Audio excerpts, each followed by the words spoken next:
Mapagpalang araw po sa inyong lahat. Ngayon po ay araw ng Linggo, ika-26 ng Abril. Pakinggan po natin ngayon ang mabuting balita ng Panginoon. Pagbasa mula sa mga gawa ng mga apostol. Noong araw ng Pentecostes, tumayo si Pedro at ang 11 apostol at nagsalita siya ng malakas. Dapat malaman ng buong Israel na itong si Jesus na ipinako ninyo sa krus, siya ang ginawa ng Diyos na Panginoon at Kristo. Nabagabag ang kanilang kalooban nang marinig ito at tinanong nila si Pedro at ang mga apostol, "Mga kapatid, ano ang gagawin namin?" Sumagot si Pedro, "Pagsisihan ninyo at talikdan ng inyong mga kasalanan at magpabinyag kayo sa pangalan ni Jesucristo upang kayo ipatawarin at ipagkakalob sa inyo ang Espiritu Santo.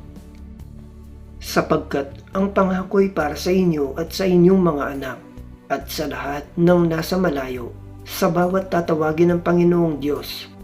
Marami pa siyang inilahad upang patunayan ang kanyang sinabi at nanawagan siya sa kanila, "Lumayo kayo sa masamang laing ito upang kayo'y maligtas."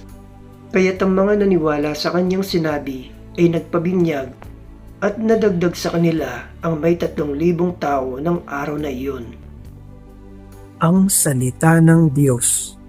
Salamat sa Diyos. Salmong tugunan.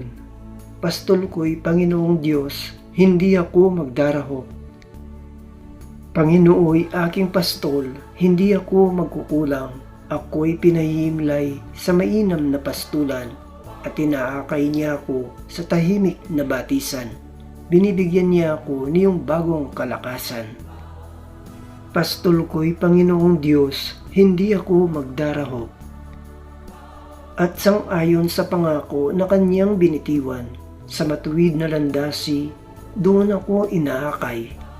Kahit na ang dangiyo'y tumatahak sa karimlan, hindi ako matatakot pagkat ika'y kaagapay.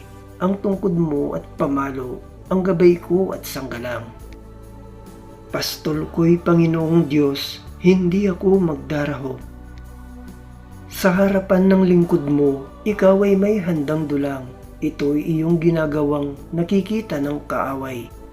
Nalulugod ka sa akin na ulo ko ay langisan at pati na ang kalis ko ay iyong pinaapaw. Pastol ko'y Panginoong Diyos, hindi ako magdarahop. Tunay na ang pag-ibig mo at ang iyong kabutihan, sasaakit tataglayin habang ako'y nabubuhay. Doon ako sa templo mo lalagi at mananahan. Pastol ko'y Panginoong Diyos, hindi ako magdarahop. Pagbasa mula sa unang sulat ni Apostol San Pedro. Mga pinakamamahal ko, pagpapalain kayo ng Diyos kung kayo'y maparusahan sa paggawa ng mabuti. Ang pagtitiis ng hirap ay bahagi ng pagkahirang sa inyo ng Diyos. Sapagkat nang si Kristo ay magtiis para sa inyo, binigyan niya kayo ng halimbawang dapat tularan. Hindi siya gumagawa ng anumang kasalanan o nagsinungaling kailanman. Nang siya'y alipustain, hindi siya gumanti. Nang siya'y pahirapan, hindi siya nagbanta. Nanalig siya sa Diyos na makatarungan. Sa kanyang pagkamatay sa krus, dinala niya ang bigat ng ating mga kasalanan upang tuluyan na nating iwan ang pagkakasala at mamuhay ayon sa kalooban ng Diyos. Kayo'y gumaling sa pamamagitan ng kanyang mga sugat, sapagkat nagkawatak-watak kayo gaya ng mga tupang naligaw, ngunit tinipon kayong muli ng pastol at tagapangalaga ng inyong mga kaluluwa. Ang salita ng Diyos. Salamat sa Diyos. Aleluya, aleluya, ako'y pastol na butihin, kilala kong tupang akin, ako'y kilala nila rin. Aleluya, aleluya. Ang mabuting balita ng Panginoon ayon kay San Juan. Noong panahong iyon, sinabi ni Jesus, Tandaan ninyo ito, ang pumapasok sa kulungan ng mga tupa nang hindi sa pintuan nagdaraan ay magnanakaw at tulisan.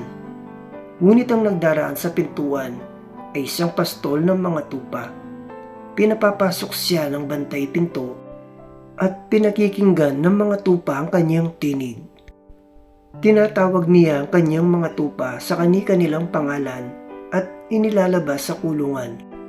Kapag nailabas na, siya'y nangunguna sa kanila at sumusunod naman ang mga tupa sapagkat nakikilala nila ang kanyang tinig. Hindi sila sumusunod sa iba, bagkus pa nga'y patakbong lumalayo sapagkat hindi nila nakikilala ang kanyang tinig. Sinabi ni Jesus ang talinghagang ito, ngunit hindi nila naunawaan ang ibig niyang sabihin. Kaya't muling sinabi ni Jesus, "Tandaan ninyo, ako ang pintuang dinaraanan ng mga tupa. Ang mga nauna sa akin ay mga magnanakaw at mga tulisan, ngunit hindi sila pinakinggan ng mga tupa. Ako ang pintuan. Ang sinumang pumapasok sa pamamagitan ko'y maliligtas. Papasok siya at lalabas at makatatagpo ng pastulan.